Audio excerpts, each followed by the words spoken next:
Jadi di sini saya akan menunjukkan bagaimana untuk memasukkan markah penilaian bagi penilaian bukan kredit, penilaian modular dan sebagainya.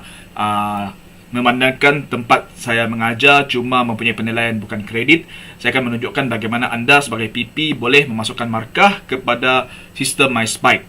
Jadi sebelum kita pergi kepada macam mana untuk memasukkan markah, markah daripada penilaian PP ini hanya boleh dimasukkan oleh PP. Jadi kalau anda PPD, anda adalah penyelaras dan sebagainya, anda tak boleh masukkan markah itu sebagai wakil kepada PP. Anda kena masuk ke dalam akaun PP baru boleh masukkan markah. Jadi hanya PP boleh melakukan kemasukan markah untuk markah folio lah, markah portfolio. Jadi untuk berbuat demikian, pastikan anda sudah login ke dalam sistem MySpike. Pergi kepada SLAPB, tabs SLAPB ini, klik dan anda akan pergi kepada bahagian yang ditunjukkan di depan ini. Okay, jadi tadi kalau anda masuk, biasanya dia akan masuk ke bahagian pengguna lah dulu.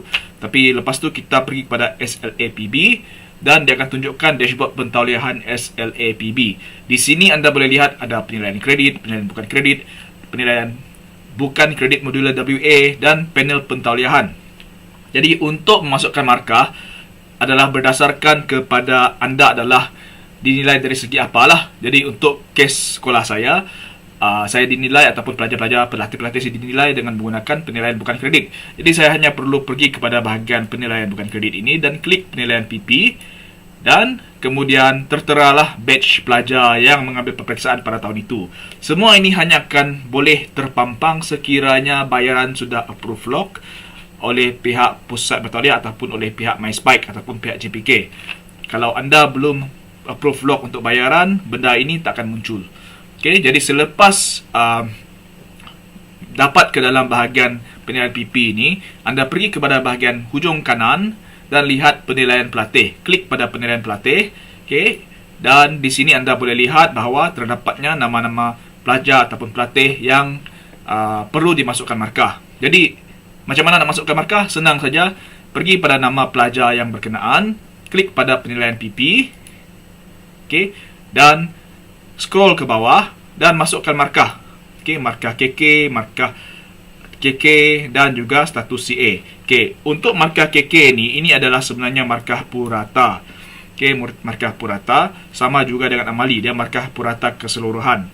Okey, sebab kalau macam untuk bidang saya Econ, kita ada 5 CU.